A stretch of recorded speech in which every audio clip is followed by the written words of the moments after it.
Hi guys, and welcome to Bedtime Stories from History. Tonight we step into a frontier cabin after sunset, where the fire has burned low, the wind presses against the walls, and every rough blanket seems to contain a small nation of creatures with no respect for personal space.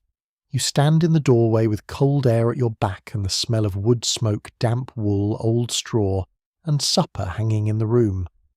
Somewhere near the bed something tiny jumps. Somewhere under your collar, something else begins to crawl.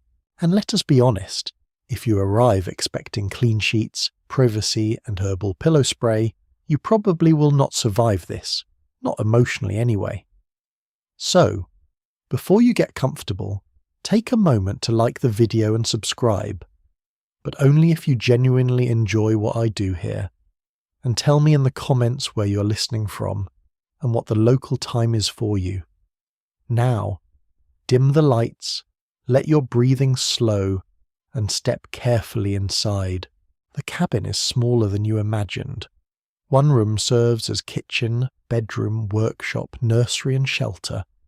Logs form the walls with mud and clay pressed into the gaps, though cold air still finds a way through.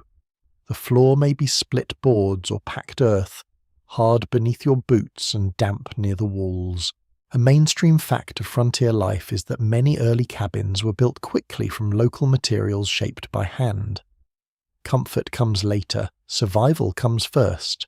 A sound roof, a working chimney, and a bed raised above the floor already count as success.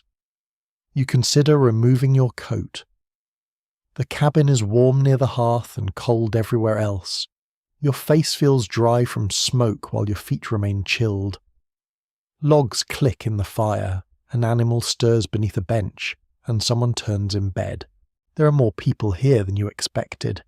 A couple sleeps in one bed, 2 children in another, and a baby rests in a rough cradle.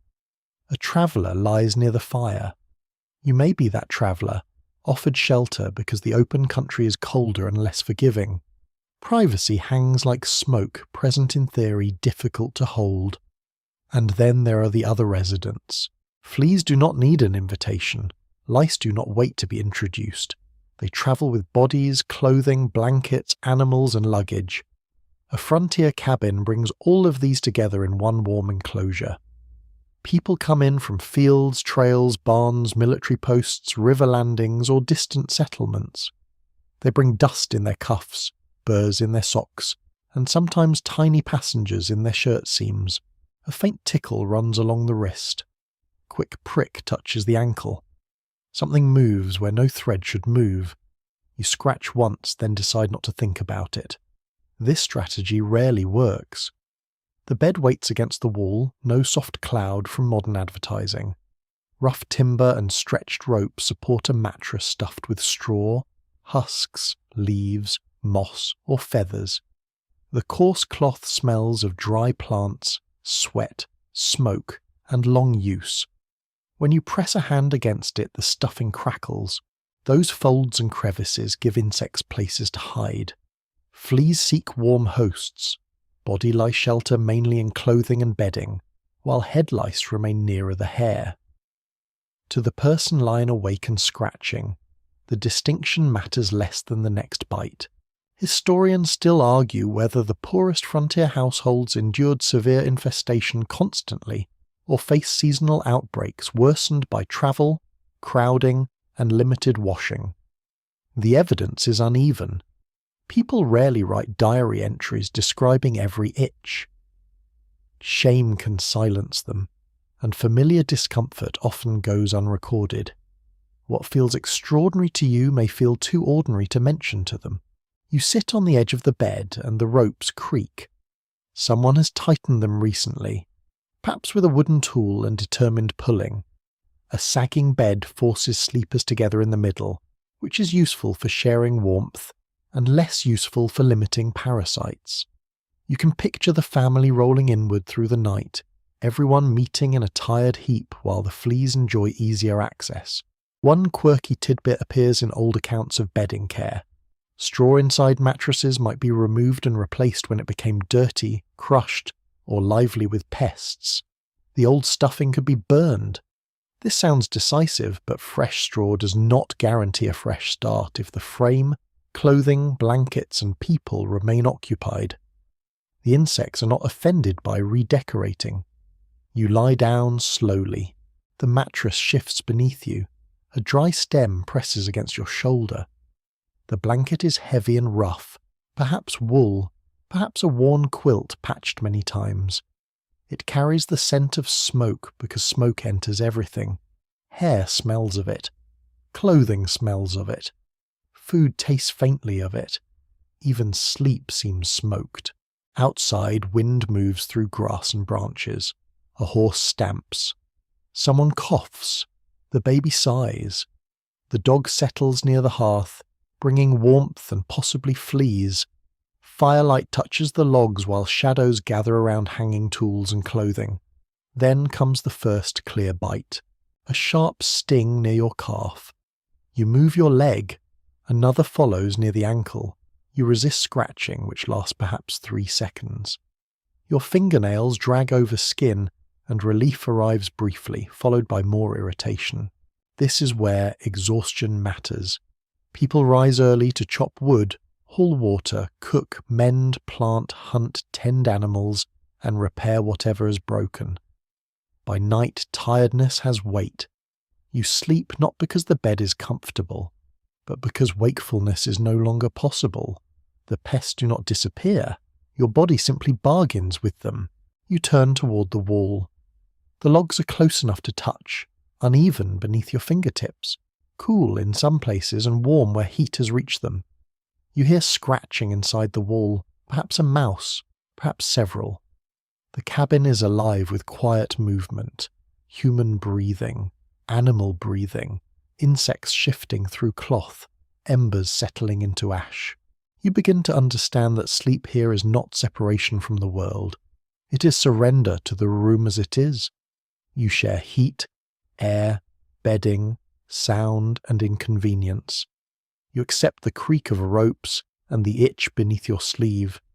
You pull the blanket higher even though something may be hiding in it, because the cold outside the blanket is worse. As the fire lowers, the cabin draws inward. Voices stop. Children grow still. The traveller near the hearth rolls onto one side. Your thoughts slow, though your skin remains alert to every tiny sensation. Somewhere in the straw, a flea waits. Somewhere in a shirt seam, a louse remains at home. You close your eyes anyway because this is the first lesson of the frontier night. Comfort is not required for sleep. Only darkness, fatigue, a little warmth, and the stubborn human ability to rest in conditions that would send you searching frantically for fresh sheets. The cabin settles. The wind continues. Beneath the rough blanket, you breathe slowly, already becoming part of the crowded little world that will carry you toward morning. Morning seeps through the cracks between the logs, pale and cold, revealing the room in slow pieces. The hearth is grey ash with a faint red heart. The dog lifts its head. Someone stirs beneath a blanket. You wake with one arm numb, one foot uncovered, and several new bites arranged around your ankle like an unpleasant little necklace. For a moment you remain still. Then the itching returns. You scratch carefully, trying not to wake the child beside you. The effort is pointless. The child is already scratching too. Across the room, a woman sits up and runs her fingers through her hair, searching by touch. No one seems surprised. This is not a sudden invasion. It is a household problem that has entered by many doors, on many bodies, over many days. The first doorway is the human one. A traveller arrives after a week on the road, carrying a coat rolled behind a saddle. He has slept in barns, inns, camps, and borrowed beds. His shirt has not been washed recently because water must be found, heated, and used when there is time. In the seams of that shirt, body lice may cling close to the cloth. The traveller may notice only an ordinary itch among many discomforts. He hangs the coat on a peg beside the family clothing. That simple act brings one small world into contact with another. A mainstream historical fact is that clothing was often expensive and laborious to make on the frontier. Cloth might be spun, woven, purchased, traded, repaired, handed down, and patched repeatedly. People did not discard a shirt because it had become worn or infested. They kept using it, cleaned it when they could, and shared garments when necessity demanded. Every cuff, collar, lining, and seam offered shelter to creatures small enough to escape a hurried inspection. You watch a boy pull on an older brother's coat before going outside. It is too large but warm. Warmth wins. Later, the coat may pass to a cousin, a hired hand, or a guest sleeping near the fire. Lice do not understand ownership. They experience the household wardrobe as a convenient public road. Blankets travel in much the same way. A blanket comes from a trading post wrapped around other goods. It may have crossed rivers, wagons, storehouses, and hands before reaching the cabin. Others arrive with soldiers or are borrowed during cold spells. A quilt is made from scraps of older garments, each patch carrying its own history of skin, sweat, smoke, and perhaps insects. Frontier transport is rarely elegant. Bales rest on dirty floors. Packs are stacked beside hides. Blankets share space with saddles, grain sacks, animal skins, and clothing. A flea hidden in wool needs only patience and a living host nearby. Then there are the animals. The dog sleeps near the hearth because it gives warning, companionship, and heat. It also moves between the yard, barn, woods, and cabin floor. Fleas feed on it, leap from it, or leave eggs where it rests. Cats hunt mice and bring their own collection of pests. Chickens wander near the doorway, while stable bedding clings to boots and trousers. Not every flea prefers humans, yet hungry fleas are not known for philosophical restraint. You step outside and find the yard waking under a thin mist. A hen scratches beside the wall. The dog rolls in dust, then shakes itself with great satisfaction. Tiny particles rise into the air. If fleas could applaud, this would be their morning celebration. A quirky tidbit from domestic practice is that some households scattered aromatic plants in sleeping spaces or animal bedding, hoping strong smells would discourage insects. Pennyroyal, tansy, mint, or other pungent leaves might be tucked into straw. The fragrance may have made the room smell fresher, though the pests were often less impressed. You can picture a flea pausing beside a mint leaf, considering its choices, then continuing toward your ankle. Rodents create another route. Mice and rats enter for grain, warmth, and shelter. They slip through gaps that seem impossibly narrow. They nest beneath floors, behind walls, and among stored cloth. Fleas ride on their bodies, drop into bedding, and search for new hosts when the rodents move or die. The faint scratching you heard in the night was not merely background music. It may have been transportation. Historians continue to debate how much frontier infestation came from constant household circulation and how much arrived in sudden waves through migration, military movement, trade, and crowded lodging. A diary may complain about a filthy tavern, yet say nothing about the cabin at home. Silence does not mean cleanliness. It may mean that everyone already knows what an itchy shirt feels like. You return indoors carrying mud on your boots and perhaps something smaller in your socks. A neighbour has arrived to borrow a kettle. She sits briefly on the bed while talking. Her shawl touches the blanket. A child climbs into her lap. The exchange is warm and ordinary. It is also exactly how parasites thrive. They depend not on dramatic neglect, but on closeness. Hospitality moves them. Affection moves them. Work moves them. At a gathering, coats pile together on a bench. Children tumble across the floor. At a fort, barracks bring many bodies into narrow quarters. At a camp meeting, people sleep under canvas or in wagons, borrowing quilts when the night turns cold. At a boarding house, a bed may serve several travellers in succession. Every journey creates a chain. You wear a borrowed scarf. You wrap a baby in a traded blanket. You place your hat beside another person's hat. The insects need no map. They move by touch, warmth, and opportunity. A peddler opens his pack inside the cabin. Needles, ribbons, combs, and cloth appear like treasure. Everyone gathers close, fingers test fabric. The peddler has visited 10 homes this week, and his coat has brushed against 10 doorways, 10 chairs, 10 beds. You buy a comb, which feels almost like fate. By evening, the cabin seems unchanged. The same pots hang near the hearth, the same blankets cover the beds, the same dog circles twice before lying down, yet the room is always receiving and releasing invisible traffic. A flea leaves the dog and enters the rug. A louse remains in a shirt folded beside another shirt. An egg clings to a hair. A guest departs while the household gains new residents. This is how infestation becomes ordinary, not through one grand failure, but through 1,000 practical choices. Share the coat because it is cold.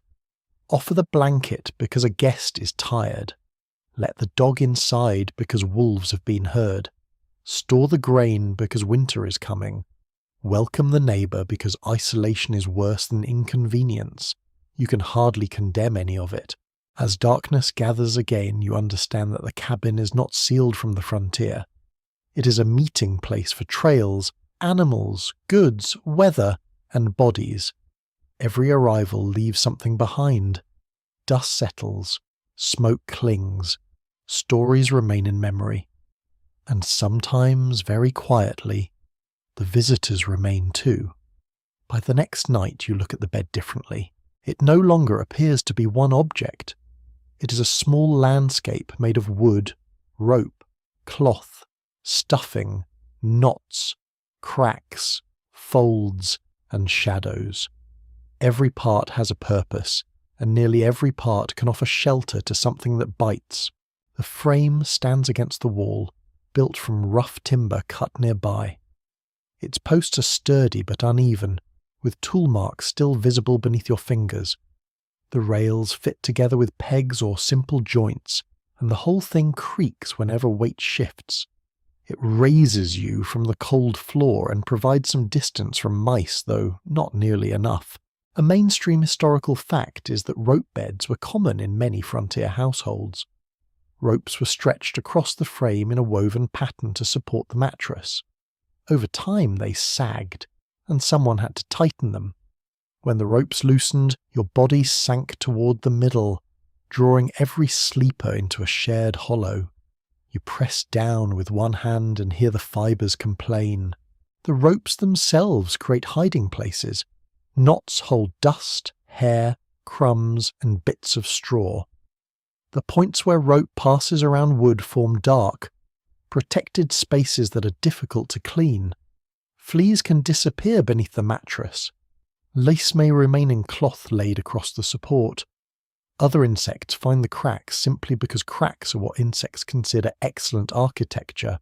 The mattress rests above this web. It is often called a tick, not because it contains ticks, though that possibility would hardly improve your mood, but because ticking is the sturdy cloth used to hold the filling. The fabric depends on what the household can obtain. Inside lies whatever can be gathered. Straw is common. So are corn husks, dried leaves, grass, moss, cattail down, feathers, or combinations of several materials. A prosperous household may own a feather bed, soft and warm, though even that luxurious mound needs shaking, airing, and protection. A poorer family uses what grows nearby and can be replaced without spending money. You lower yourself onto a straw mattress and hear a dry whisper beneath your back. The sound follows every movement. Turn your shoulder, and the straw answers. Bend one knee, and the mattress rustles as if it has an opinion. Fresh straw can smell clean and sweet. Old straw smells different. It absorbs sweat, dampness, smoke, spilled food, and the scent of every person who sleeps on it.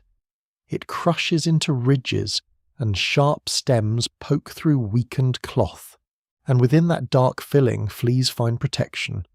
They do not necessarily live their entire lives on your skin.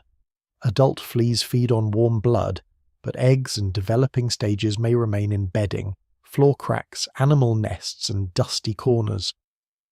The mattress becomes part shelter, part nursery, and part dining room. You, unfortunately, provide the evening meal.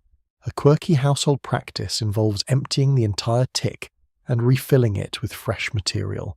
On a dry day, the family carries the mattress outside, opens a seam, and pulls out the old stuffing.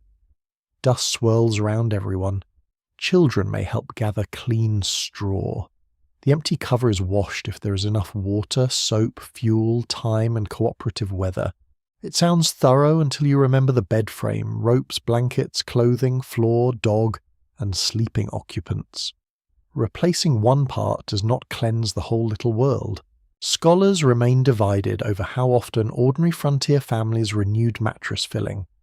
Some accounts suggest seasonal replacement, especially after harvest, while others imply that bedding might remain in use far longer when labour was scarce. The answer probably changes with region, wealth, weather, crop availability, and the simple question of whether anyone has the strength to dismantle a bed after a full day of work. Above the mattress lie sheets, when sheets are available. A household may own only a few. Linen sheets require flax to be grown, processed, spun, woven, cut, and sewn, unless cloth is purchased. Cotton becomes more available in some places and periods, but it is still valuable. Washing large pieces of fabric is heavy work. Water must be carried, heated, and used before the weather changes, so the sheet beneath you may not be freshly washed by modern standards. It may be aired, shaken, brushed, or turned. Those actions help, but they do not always remove lice, eggs, fleas, or the dirt that protects them. Next come blankets and quilts. A wool blanket is heavy, warm, and slow to dry. It holds smoke beautifully, which is a charming quality only when the alternative smell is worse.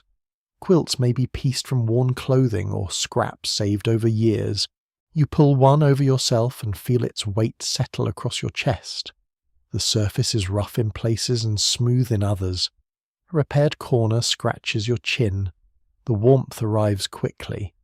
So does the thought that something may be moving beneath it. Blanket folds create warm channels. Seams offer narrow shelter. Quilting stitches form tiny valleys. A louse in clothing may transfer when garments and bedding touch. Fleas hidden in the mattress can leap upward when they sense heat and movement. Then there are robes and skins. In some cabins, buffalo robes, deer hides, sheepskins, or other animal coverings add insulation. They can be wonderfully warm. They can also be difficult to clean completely. Hair, leather, and seams create places for insects to remain unnoticed. You run your hand over a robe and feel the dense fur beneath your palm. It smells of smoke, animal oil, weather, and long use. It feels comforting in the cold, almost luxurious, until a tiny speck disappears deeper into the hair. The bed frame touches the wall, and that matters too. Clothing hangs above it. Dust collects behind it. The gap between wall and mattress remains dark even during the day. If the chinking between logs crumbles, more crevices appear. A spider waits in one corner, offering free pest control, though never enough to satisfy you. Before lying down, someone gives the mattress a hard slap. Dust rises in the firelight. A blanket is shaken. The ropes are checked. One corner is tugged smooth. These small rituals do not create cleanliness so much as confidence. You have disturbed whatever is hiding. Perhaps that is enough for tonight. You settle onto the rustling tick. The ropes dip. The frame groans. The blanket comes up beneath your chin. Under you lies wood shaped by an axe, rope twisted by hand, cloth sewn through long evenings, and stuffing gathered from field or marsh. The bed is a record of labour and adaptation. It is imperfect, smoky, crowded, and alive in ways no bed should be. Yet it lifts you from the floor. It holds warmth. It gives the body somewhere to surrender. And as the darkness gathers around its posts, every seam and knot grows quiet. waiting for the breathing above to slow. The mattress dips again as another body settles beside you.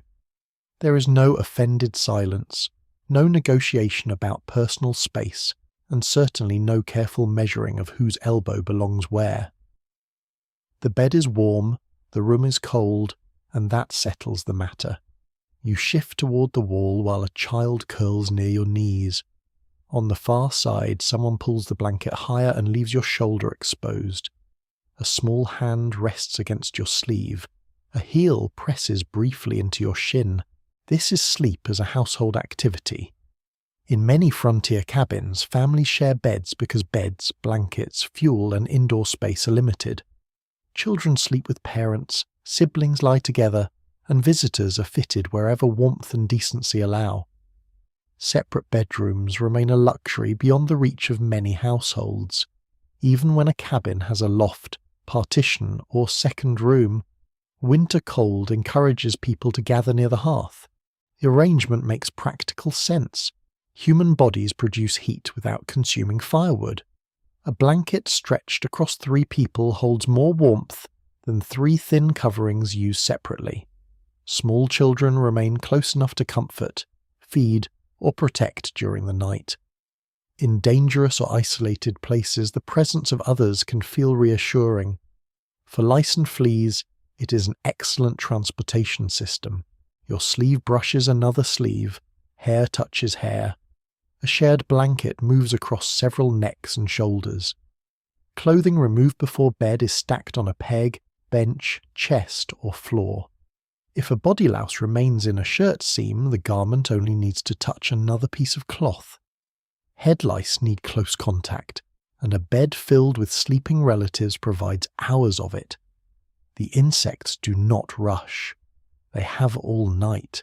You try to create a small island by tucking the blanket around yourself, but the child beside you turns over and opens the whole arrangement. Cold air slips in. Everyone shifts at once. The mattress crackles, the ropes groan, and the family settles into a new pattern. The word family can stretch widely in a cabin like this.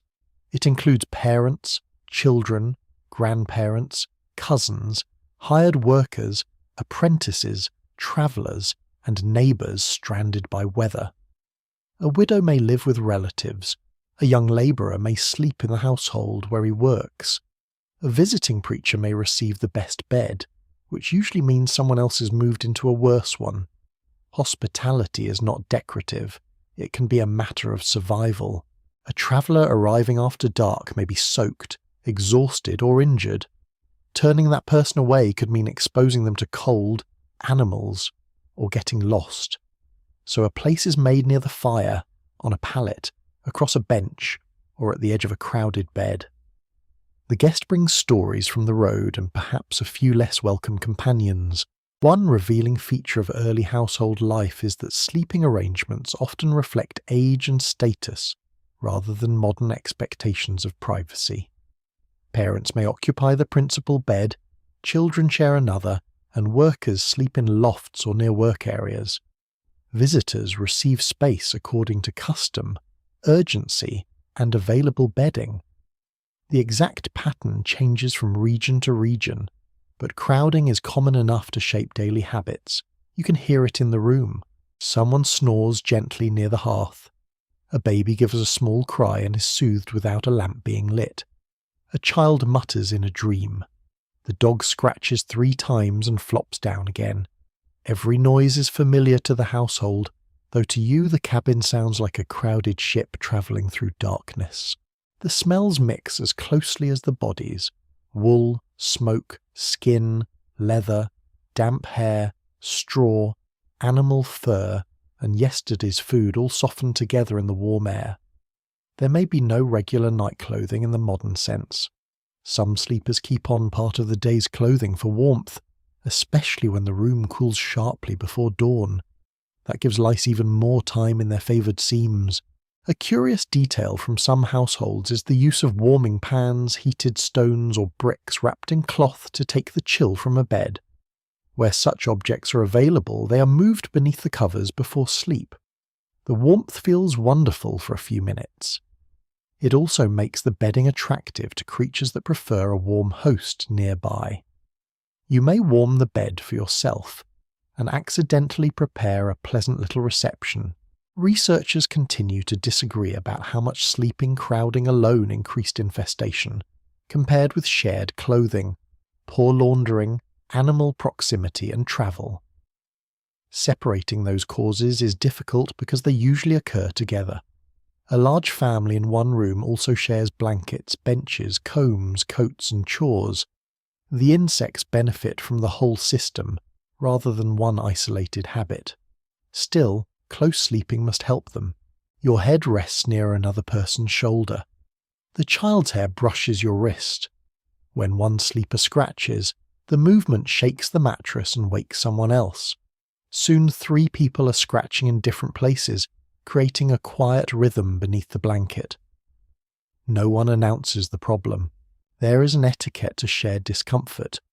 You do not complain each time a knee touches you or a flea bites. You adjust. You whisper only when necessary. You avoid waking the baby. You endure the heat until it becomes too much, then uncover one leg and immediately regret it when the cold reaches your foot. Modern ideas about privacy would struggle here. Changing clothes, washing, nursing children, arguing, praying, and sleeping all take place within hearing of others. A hanging blanket or curtain may create a symbolic boundary, but sounds and smells pass through it easily. The household learns to offer privacy by pretending not to notice. The same polite blindness applies to insects.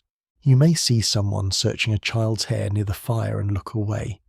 You may notice red bites on a guest's neck without mentioning them. To speak too directly risks embarrassment. Everyone knows that lice and fleas can arrive in respectable homes, but everyone also prefers to believe they arrived from somewhere else. Perhaps from the traveller, perhaps from the neighbour, perhaps from the dog, who remains conveniently unable to defend itself. The truth is less tidy. In a crowded sleeping room, ownership becomes almost impossible to assign. Which blanket brought the first flea? Which shirt carried the first louse? Which visitor left an egg in a seam? By the time anyone notices, the household has mixed everything together. You turn onto your side and face the wall. Behind you, the bed gives another gentle roll as the sleepers sink toward its centre. Your body follows. Soon, you're pressed shoulder to shoulder, sharing heat with people who were strangers only hours ago. Strangely, the closeness begins to feel safe. Outside, the frontier remains dark, cold, and uncertain. Inside, the bed is cramped but warm. Every breath beside you confirms that the household is alive. The child at your knees stops moving. The snoring near the hearth becomes steady. The fire drops lower, leaving only a dull glow. You feel another bite near your waist. You scratch once and let your hand fall. There is no room to escape without climbing over 2 sleeping people, crossing a cold floor and finding nowhere better to lie. So you remain inside the shared warmth, surrounded by breathing, wool, straw, and unseen movement. The same closeness that spreads pests also carries comfort. It keeps children from freezing. It welcomes travellers. It turns one thin blanket into enough.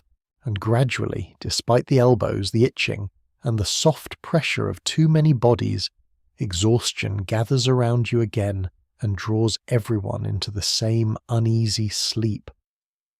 The itch begins as a whisper. At first, it is only a small sensation near your ankle, so light that you can pretend it is a thread moving against the skin. You shift beneath the blanket and wait. The feeling vanishes. Then another prick appears at your wrist, sharper this time, followed by a warmth that spreads in a tiny circle. Your hand moves before you decide to scratch. Fingernails pass over the skin, and for one brief moment the irritation eases. The relief is so immediate that scratching feels sensible, almost medicinal. Then the place begins to burn, and the urge returns stronger than before. Around you, the cabin remains dark. The fire has fallen to a red glow.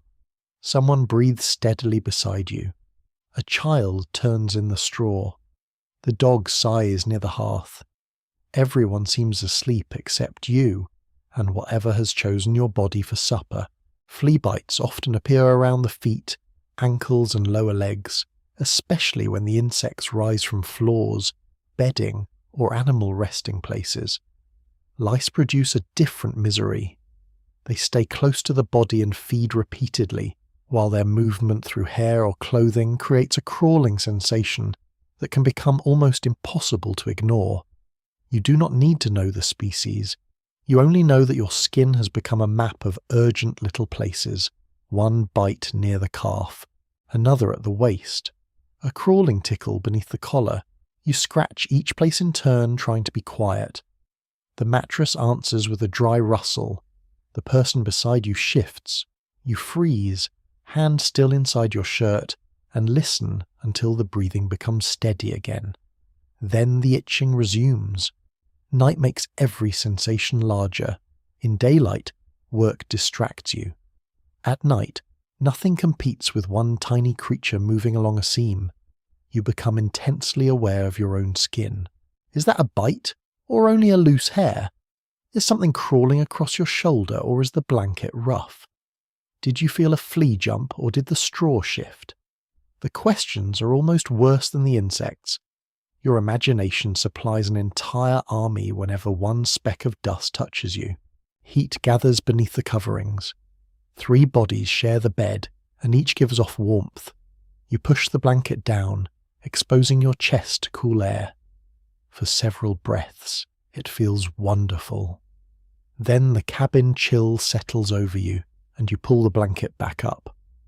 Warmth encourages sweat. Sweat makes cloth cling to the skin. Clinging cloth makes every movement more noticeable. A shirt seam presses into your side, and you wonder what might be hiding there. A lesser-known household habit involves sleeping in clothing that has been turned inside out or shaken vigorously before bed. The idea is simple. Expose the seams, disturb anything concealed there, and perhaps crush or remove a few insects. It offers a little control, though a determined louse is not likely to respect the ceremony. For now, the shirt remains on your body, and darkness makes every fold suspicious. Medical understanding on the frontier varies widely. People recognize that bites cause irritation, but the precise life cycles of fleas and lice are not common household knowledge. They know that certain families, camps, barracks, beds, and garments seem especially troublesome. They know boiling, washing, heat, and changing straw can help. They also know that the problem often returns. Researchers continue to question how much chronic itching shaped frontier sleep, mood, and daily performance, because the experience is rarely measured directly. Personal letters may mention sleeplessness, vermin, or filthy lodging, yet many people leave no written record at all. The absence of complaint can suggest endurance, embarrassment, or simply a belief that discomfort is too ordinary to record. Your own discomfort would fill several pages. The bite at your ankle has become a hot pulse. You rub it against the sheet instead of scratching with your nails. This works badly. You try pressing the spot with one finger. That works for perhaps 2 seconds. The child beside you begins scratching in sleep. Small fingers move repeatedly over the scalp. A parent reaches across without waking fully and gently pulls the hand away. Moments later, the child starts again. There is tenderness in the gesture and exhaustion too. Repeated scratching can break the skin, making it sore and vulnerable to infection. People may not understand microbes in the modern sense, but they understand that a raw place can swell, weep, and become dangerous. Adults tell children to stop scratching, even while doing the same thing themselves. You curl your fingers into your palm, do not scratch.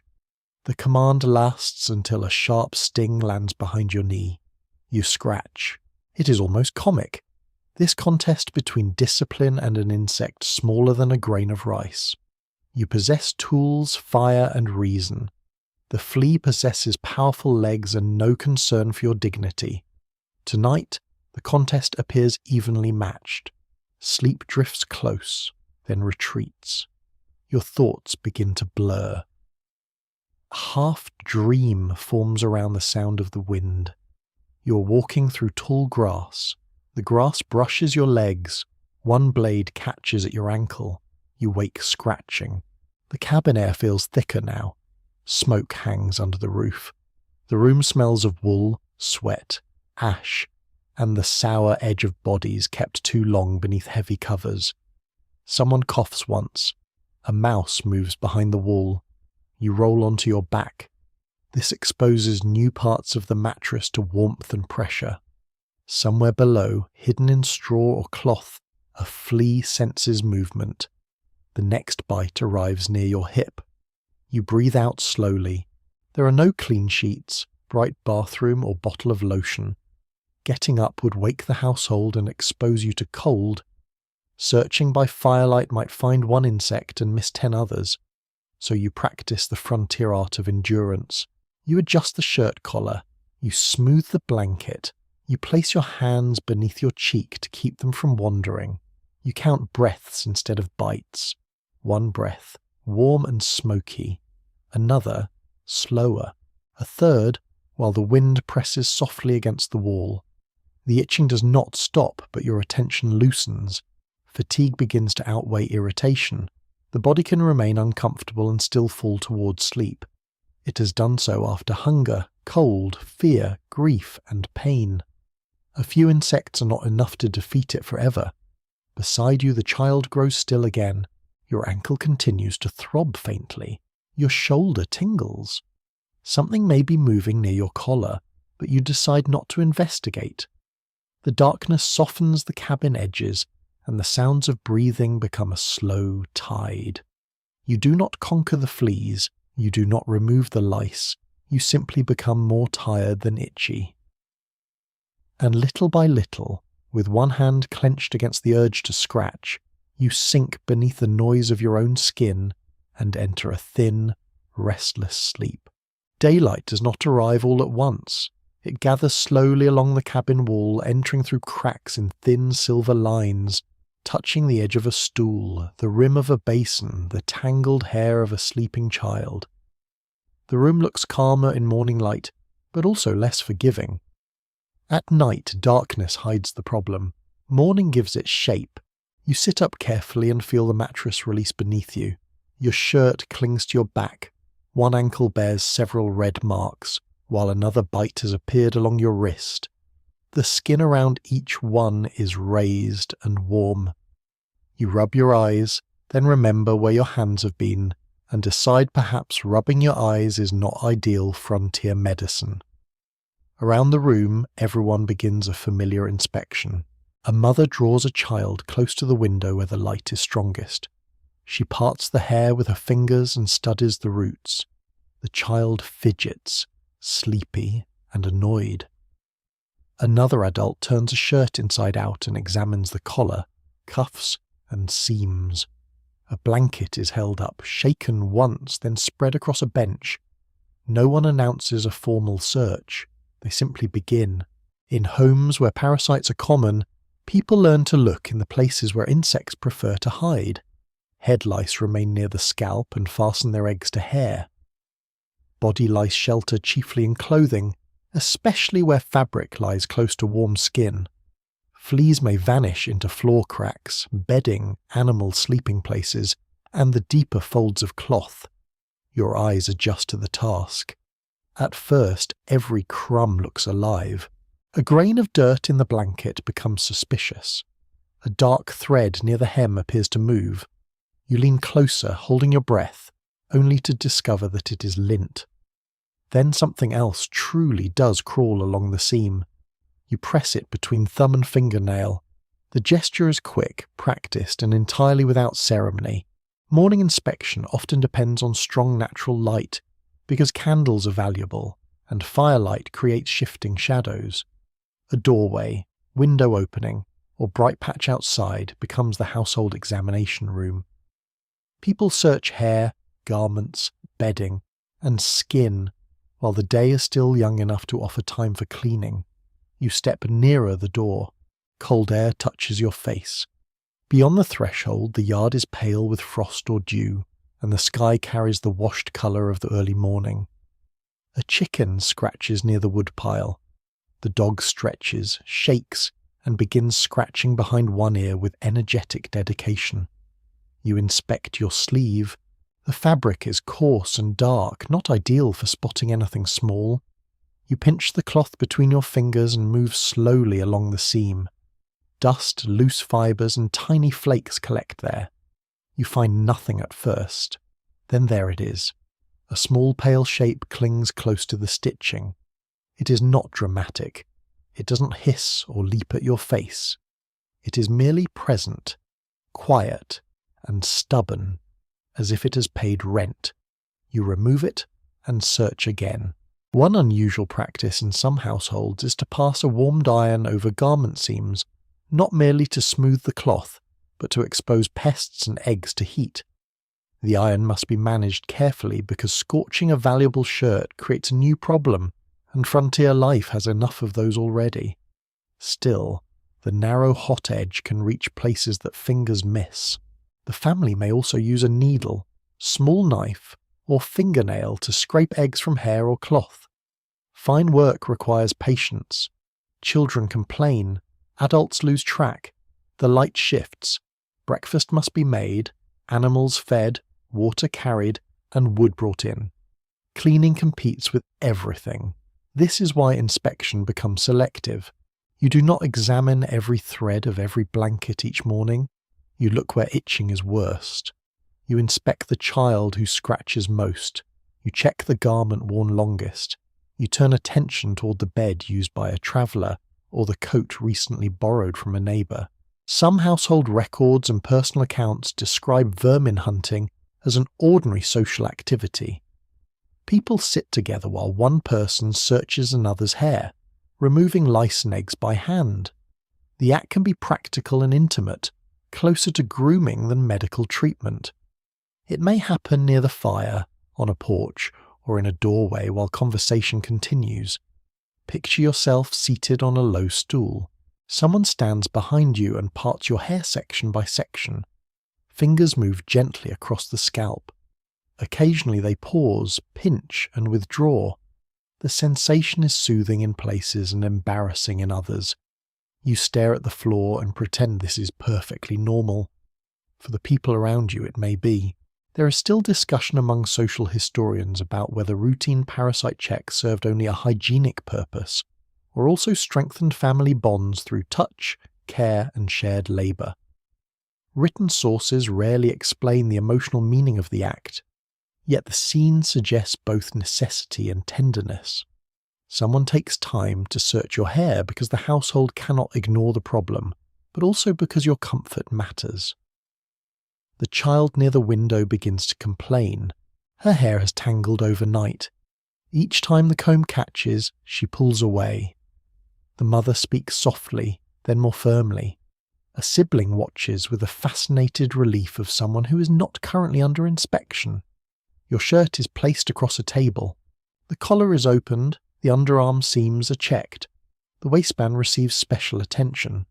Dark garments conceal insects more easily, while pale cloth reveals them. A person with several shirts can change into a cleaner one during the search. Many families do not have that luxury. The inspected shirt may be the only warm one available. So after pests are removed, the garment is shaken, brushed, perhaps heated, and put back on. This seems horrifying by modern standards, but the alternative may be cold skin and no shirt at all. The bedding receives similar treatment. Blankets are carried outside if the weather allows. They are snapped sharply in the air. Dust rises in pale clouds. The mattress is lifted, exposing the ropes and the dark space beneath. Someone runs a hand along the frame and checks the joints. You remember how safe the bed seemed before you understood its geography. Now every crack has meaning. A small pile of debris gathers on the floor. Straw fragments, hair, ash, crumbs, and tiny insects mingle together. The floor is swept toward the door with a rough broom made from twigs or bundled plant stems. The sweep carries some pests outside, though others remain deeper in the room. The household knows perfection is unlikely. The aim is reduction. Remove what you can see. Disturb what you cannot. Bring bedding into sunlight. Turn seams outward. Search the children's hair. Repeat tomorrow. Morning grows brighter as the work continues. Smoke rises from the rekindled fire. A pot begins to warm. Someone slices bread or stirs porridge. The cabin returns to its daily rhythm, but inspection remains woven through it. A hand pauses over a collar while breakfast cooks. A blanket hangs outside while water boils. A child sits near the door with hair divided into neat sections. You begin to see that the search is not a single battle. It is maintenance, like mending a roof or clearing mud from a path. The pests return because people, animals, clothing and bedding continue moving through the world. By the time food is ready, your shirt has been searched, your hair examined, and your blanket shaken hard enough to make your arms ache. You feel cleaner, though not entirely reassured. One flea can hide, one egg can remain, one borrowed coat can undo the morning. Still the sunlight is warm on the blanket outside, and the room smells briefly of cold air rather than sleep. You sit near the hearth, with a wooden bowl in your hands, aware that the household has won a small victory. Not freedom, not yet, but enough relief to begin another day. The bowl is barely empty before the comb appears.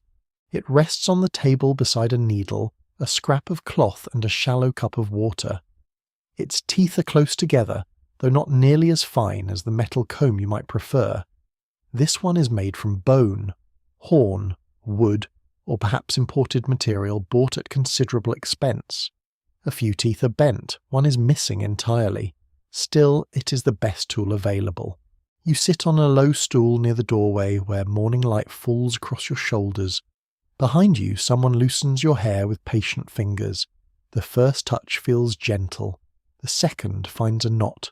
You wince. The comb begins at the ends rather than the roots. That saves pain and prevents the teeth from catching too deeply. Short strokes work through the tangles. Each pass produces a faint scraping sound, followed by the soft tap of the comb against the table as it is checked. Nothing. Another pass. A strand of hair. Another. Something small caught between two teeth. The person behind you wipes the comb on the cloth and continues. Fine-toothed combs have been used for centuries to remove lice and their eggs. Archaeologists have found examples from many cultures and periods, often with wider teeth on one side for ordinary grooming and narrow teeth on the other for parasites. On the frontier, however, ownership of a truly fine comb depends on trade, money, availability, and luck. A family may have only one comb. Everyone uses it. This creates an obvious problem. A tool meant to remove lice can also help spread them if it moves from head to head without cleaning. People may rinse it, wipe it, heat it, or scrape between the teeth. They may also pass it directly to the next person, because breakfast is cooling, the baby is crying, and no one has time for a ceremony. You feel the teeth reach your scalp. The pressure is firm but not harsh. Hair is lifted in small sections. The comb moves slowly from the roots outward, where lice and their eggs are most likely to be found. Each section must be checked more than once. This is not fast work. The eggs cling tightly to individual hairs. They do not fall away like dust. Fingers pinch them and slide them toward the end, though some remain stubbornly attached. A fingernail can scrape them loose. A needle may help separate hair, but it must be used carefully around a restless child. The child across the room is not cooperating. She twists away from the comb and complains that it pulls. Her older sister holds her shoulders while their mother works through a dense knot near the nape of the neck. Promises are made. Threats are hinted at. A piece of dried fruit may be offered as a reward. The frontier household has discovered an ancient truth. Grooming a child requires diplomacy. An odd little remedy found in domestic tradition involves coating the hair with grease, oil, or animal fat before combing. The slickness may help the comb pass through tangles and trap moving lice. It also leaves the hair heavy, strongly scented, and extremely attractive to dust. You may emerge with fewer lice and the appearance of having slept beneath a cooking pot. Vinegar is another familiar helper. Its sharp smell fills the room when a cloth is dampened and pressed against the scalp. People believe it loosens eggs or discourages insects. The sting is memorable wherever scratching has broken the skin. You try not to flinch. The person behind you pauses. There comes the quiet voice. Fingers pinch close to your ear. Something is removed and crushed against the edge of the cloth. There is no triumph, only concentration. The work continues. Researchers disagree about how effective handpicking and combing were when used alone in heavily infested households. Careful repetition can remove many lice, yet one missed insect or surviving egg allows the problem to return. Success depends on the comb, the skill of the person using it, the length and thickness of the hair, and whether clothing and bedding are treated at the same time. That last part matters. You can clear the head and then put on an infested cap. You can comb a child carefully and send her back into a shared bed. You can clean every visible egg and borrow a scarf from a cousin. The household understands this through experience, even without modern laboratory language. That is why grooming rarely occurs alone. Shirts hang near the fire, bedding airs outside, collars are examined, combs are wiped between passes. Yet the body demands immediate attention. An itchy scalp can dominate thought. It distracts you while cooking, chopping, sewing, riding, or trying to pray. Removing even a few lice brings real relief. The sensation of careful fingers moving through the hair can become almost comforting. You close your eyes. The comb travels from temple to crown. Fingers separate another narrow section. Sunlight warms one side of your face. Behind the quiet work, the cabin produces its ordinary music. A spoon strikes a pot. A baby murmurs. Boots cross the floor. Wind brushes the doorway. For a few moments, grooming feels less like a battle and more like being cared for. People have always searched one another for parasites. Primates do it. Parents do it. Friends and relatives do it.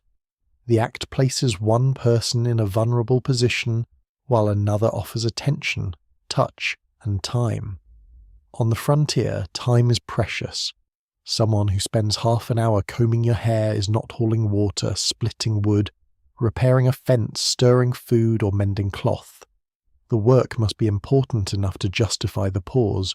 Your inspection ends only when each section has been crossed and recrossed. The comb is held up to the light. Its teeth are cleaned with a needle. The cloth beneath it bears dark specks, hair, skin, and a few unmistakable bodies. You feel your scalp with cautious fingers. It still itches. Of course it does. Bites remain irritated after the insect is gone. Scratches continue to sting. The mind remembers crawling sensations and recreates them whenever hair shifts. You're told not to scratch. You immediately scratch. Now another person takes the stool. The comb begins again. Perhaps the next head belongs to a sibling. Perhaps it belongs to a guest who has tried all morning to avoid attention. There is embarrassment in being searched, especially if the cloth reveals many lice. Yet ridicule would be foolish. Tomorrow the person laughing may be the one beneath the comb.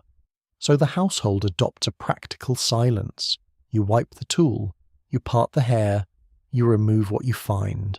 Some families cut hair shorter when infestation becomes severe, especially for boys and men. Shaving can make inspection easier, though it is not always desired or practical. Long hair may be braided tightly after cleaning.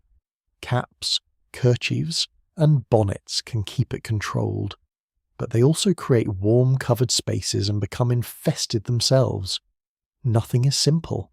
Even the comb has limits. A wooden tooth breaks. The light fades. A child refuses to sit. A mother becomes tired. A traveller leaves before the second inspection. Patience runs thin long before the lice do, but the hand returns tomorrow. That is the real method. Not one perfect cleaning, but repetition. Comb, inspect, wipe, crush, rinse, and begin again. By late morning, several heads have been searched. Loose hair gathers on the floor, the vinegar smell mingles with smoke. The family comb lies clean beside the window, drying in the light. You run your fingers through your hair once more. The scalp feels tender but lighter. Perhaps something remains near the roots. Perhaps an egg has escaped beneath a braid. You cannot know for certain. Yet for now, the crawling has stopped, and the relief is enough to soften your shoulders. Outside, blankets move in the wind. Inside, the comb waits for tomorrow. The comb is set aside, but the work is far from finished. A kettle is lifted onto the fire, and water begins to warm with a low metallic murmur. Shirts, stockings, caps, cloths, and small pieces of bedding gather in a tired heap beside the hearth. Nothing in the pile looks valuable at first glance, yet every item represents hours of labour, scarce money or both. You cannot simply throw any of it away. That is one of the hardest differences between your world and this one. When clothing becomes infested, you may imagine sealing it in a bag, replacing it, or sending it through a machine. Here, a shirt may have been spun, woven, cut, sewn, patched, and handed down. A blanket may be one of only 2 warm coverings in the cabin. Destruction is a last resort, so the household turns to heat.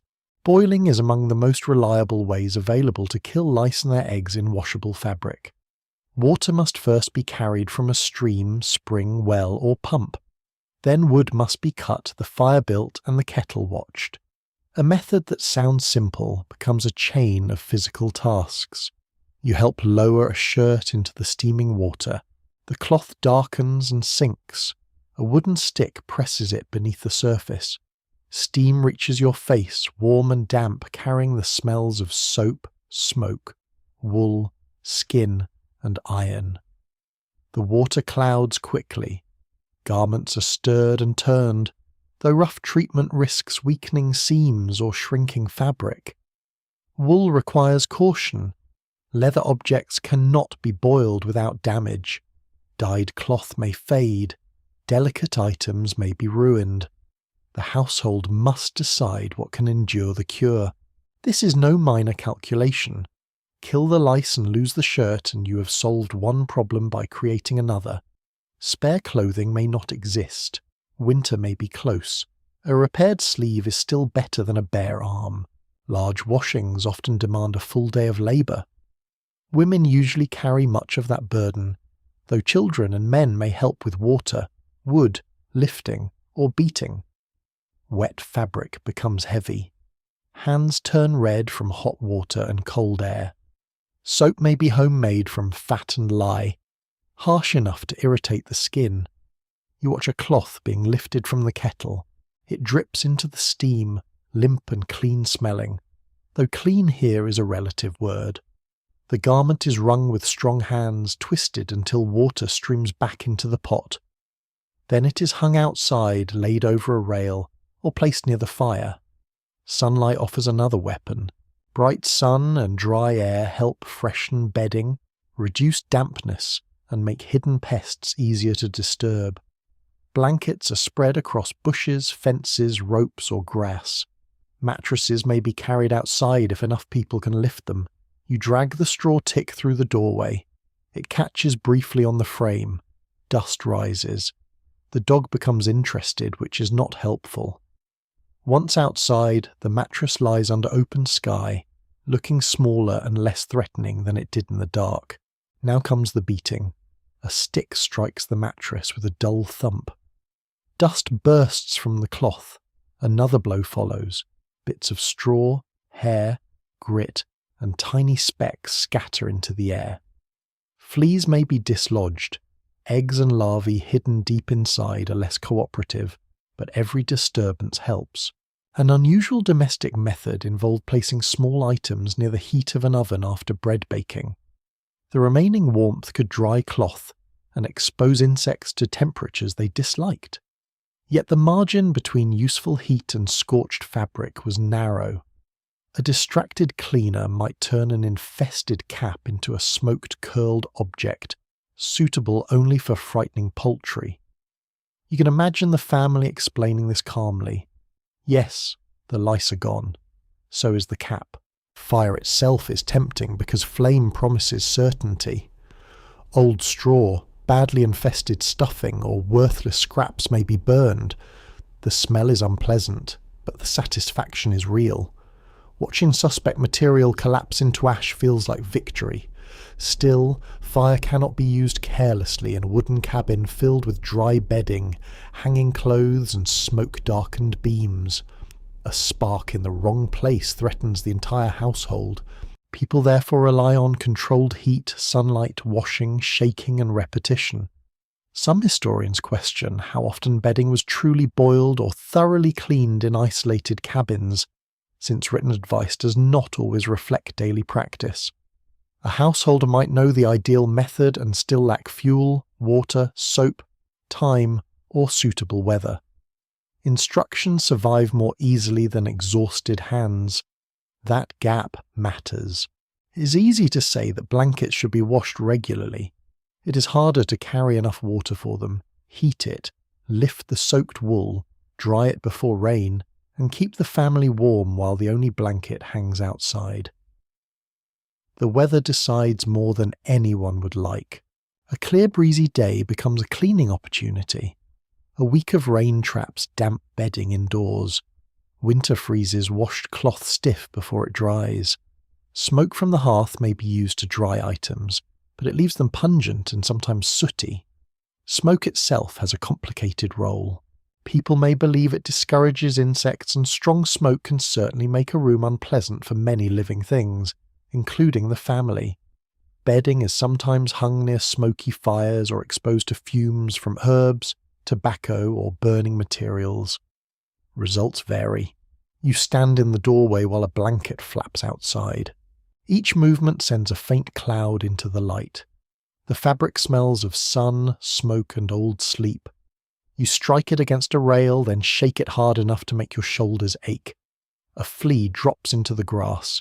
You feel absurdly triumphant. Of course, there may be dozens more. Back inside, smaller items are treated with greater intensity. Seams are pressed with a hot iron. Caps are turned inside out. Cloth is rubbed against a washboard or worked by hand if no board is available. Boiling water may be poured over cracks in a bed frame, though too much moisture can damage wood or create dampness. The ropes are inspected again. The mattress cover is opened. Old straw pours out in a dusty stream. You cough and step back as the filling spreads across the yard. It contains broken stems, crumbs, hair, husks, and the accumulated remains of many nights. The old material is carried away or burned. Fresh straw waits nearby, golden and dry. Refilling the tick is almost pleasant. The clean stalks smell of field and sunlight. You push them through the opening by the armful, spreading them into the corners.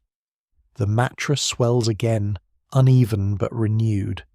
Then the seam must be closed. Needle and thread return to work. Nothing remains simple for long. By afternoon, wet clothing hangs everywhere. The cabin looks as though every garment has attempted escape and become caught near the walls. Steam fogs the air. The floor is damp from dripping cloth. The fire needs constant feeding. Yet there is relief in the disorder. The shirts have been boiled. The blankets have been beaten. The straw has been replaced. The frame has been scrubbed and warmed.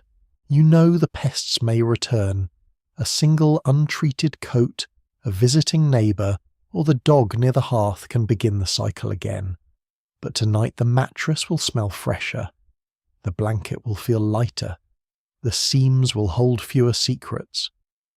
As evening approaches, you bring the dried bedding indoors. The sun has warmed the cloth. For a moment, when you press it to your face, it smells almost clean enough to belong to another life. Then wood smoke curls around it again. You smile despite yourself. Cleanliness here is not permanence. It's a brief condition created by water, heat, labour and determination. It lasts until the next journey, the next guest, the next animal, or the next unseen egg. Still, the household has won another small battle. The kettle quiets, the mattress returns to the frame, and the newly shaken blanket settles over the bed, ready for another uncertain night. The clean blanket has barely settled before another remedy appears beside the hearth. It arrives in a small jar without a label, because labels belong to shops, apothecaries, and households with enough containers to organise their suffering. Inside is a dark, greasy mixture that smells of tobacco, animal fat, and something sharply herbal. The woman holding it looks confident. Everyone else looks resigned. Frontier medicine often begins this way. You have a problem. Someone has heard of a treatment. The ingredients are available. Therefore, the treatment must at least be considered. For fleas and lice, families draw upon household knowledge passed through relatives, neighbours, travellers, midwives, soldiers, indigenous contacts, printed manuals, and pure experimentation. Some cures are sensible, some are partly useful, some merely make you smell so powerful that even your family considers moving outside. You lean closer to the jar. The scent catches at the back of your throat. Tobacco is a familiar ingredient in pest remedies. Leaves may be steeped in water, crushed into powders, burned as smoke, or mixed into washes. Nicotine is toxic to insects, though it is also hazardous to people. Frontier users do not describe the chemistry in modern terms. They simply notice that strong tobacco preparations can kill small creatures. The problem is strength. A weak wash may accomplish little. A concentrated one may irritate the skin, cause nausea, dizziness, or worse. Applying it to a child's scalp is therefore not the gentle country solution it may sound like. Still, the mixture is dabbed along garment seams. You watch a finger trace the collar, cuffs, and waistband. The smell spreads through the cabin, joining smoke, boiled wool, and fresh straw. It is difficult to imagine any flea enjoying the atmosphere, but it is equally difficult to imagine you enjoying it. Sulphur is another common weapon. Powdered sulphur may be dusted into clothing, bedding, or cracks. It carries a distinctive odour, especially when heated, and households associate it with cleansing, fumigation, and the discouragement of vermin. Sulphur treatments have a long history in medical and domestic practice, though their application can be unpleasant and irritating. A pinch disappears into the mattress seam. Another is worked into a blanket edge. You sneeze. Someone tells you that sneezing proves it is working. This is not a medical principle you recognise, but the confidence is impressive. Grease offers a different approach. Lard, butter, oil, or other fatty substances may be rubbed into hair to trap lice or make combing easier. The coating can slow the insects and help fingers catch them. Yet grease also collects soot and dust, stains cloth, and develops its own aroma after a few warm days. You sit again near the light while a small amount is worked through your hair. The scalp feels soothed at first. Dry skin softens. The comb slides more easily. Each strand clumps with its neighbour, and moving lice become easier to see. You also begin to smell like breakfast. A curious remedy found in several traditions involves mercury-based ointments. Such preparations were used for parasites in some periods, despite the grave danger of mercury exposure. People may experience temporary success against insects while unknowingly poisoning themselves. It's a chilling reminder that a treatment can feel powerful, precisely because it is powerful enough to harm nearly everything it touches. The cabin mixture before you contains no mercury, as far as anyone knows. That final phrase is not especially comforting. Vinegar is safer and easier to obtain. A cloth soaked in vinegar may be rubbed through hair, pressed against irritated skin, or used to wipe combs and seams. Its acidity may help loosen some debris and makes the household smell briefly like a barrel of pickles. You close your eyes while the damp cloth passes over your scalp. It reaches a scratch behind your ear. The sting arrives immediately. Your shoulders rise. Your breath stops. The person applying it tells you to hold still, which is excellent advice offered at the least useful moment. Herbs provide the gentler options. Pennyroyal, tansy, mint, wormwood, lavender, rosemary, cedar, and other aromatic plants appear in domestic pest lore, depending on region and availability. Leaves may be placed beneath mattresses sewn into small bags scattered over floors or simmered in water. The cabin gains a green, bitter fragrance. For a while, the herbs improve the smell of the room. Whether they truly remove an established infestation is another matter. Some plants contain compounds that repel or harm insects, but household preparations vary greatly in strength. Researchers remain divided over how effective many plant remedies were in actual frontier conditions.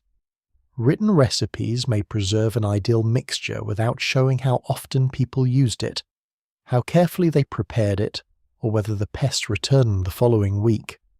Memory also favours the cure that seemed to work once and forgets the 10 attempts that did nothing. You can understand why people keep trying. An infestation feels personal. Each bite demands action.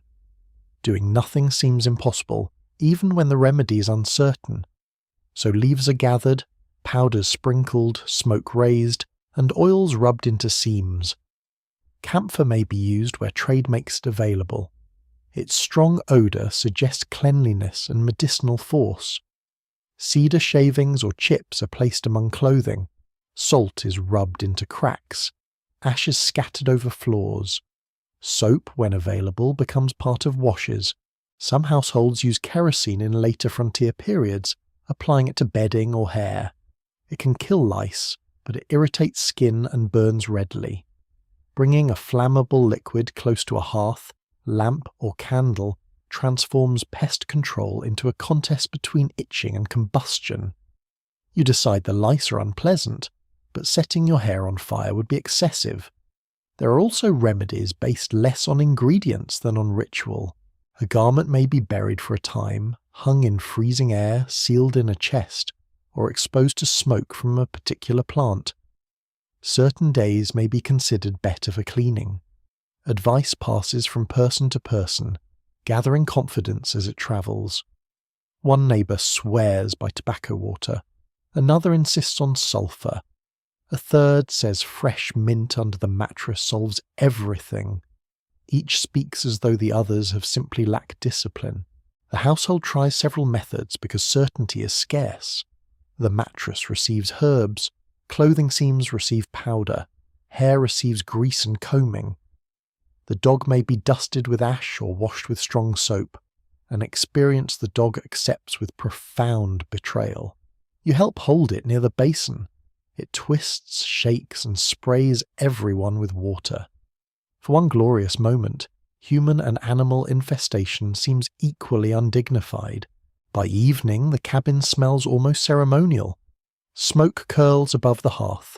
Vinegar sharpens the air. Sulphur lingers near the bedding. Crushed leaves release scent whenever the mattress shifts. You lie down carefully. The fresh straw whispers beneath you. Your hair feels heavy with grease. Your skin tingles where vinegar touch scratches. A cloth packet of herbs rests near the pillow, offering a fragrance that is pleasant for several breaths and overwhelming after 10. Do the remedies work? Perhaps some do, partly. Heat, washing, and careful combing remain the strongest measures available. Tobacco and sulphur may kill insects when used effectively. Grease may aid removal. Aromatic plants may discourage a few pests or simply make the room more bearable. But frontier households rarely rely on one method. They combine everything they know.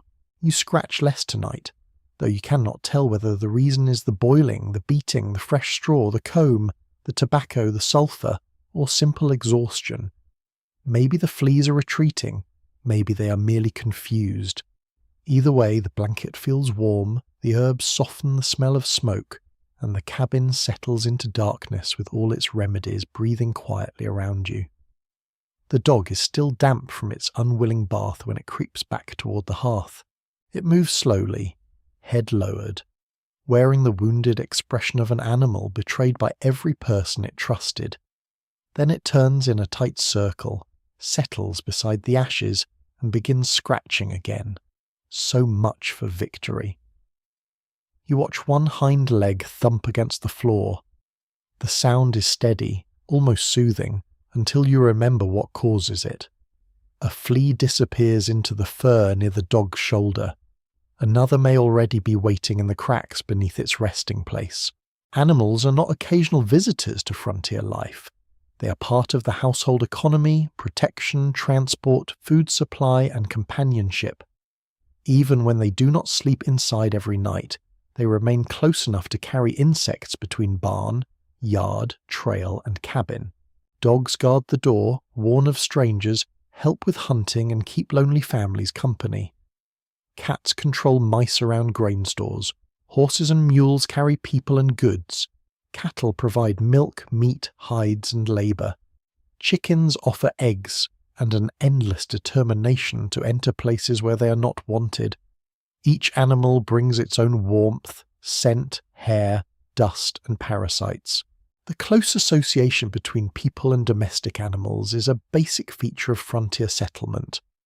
Barns and pens may stand only a short distance from the dwelling, while harsh weather sometimes brings vulnerable animals even closer. A sick lamb, newborn calf, injured dog, or box of chicks may spend time near the fire. The arrangement is sensible. It is also lively. You hear claws clicking over the floorboards. Feathers brush the doorway. A hen gives an indignant cluck from beneath the table before someone carries her outside. Straw from the stable clings to a coat sleeve. Mud from the yard dries beside the hearth and crumbles into dust. Fleas thrive in these connections. Many flea species favour particular animals, yet they can bite other hosts when opportunity arises. A dog flea or cat flea does not pause to examine family membership before testing your ankle. Eggs fall from animal fur into bedding, rugs, floor cracks, and dusty corners. Developing fleas remain hidden until warmth, vibration, and breath announce that a meal has arrived. Your footsteps may wake them. So may the dog settling beside the bed. The animal scratches, and eggs scatter quietly into its sleeping place. The next morning, a child sits in the same spot to warm bare feet near the fire.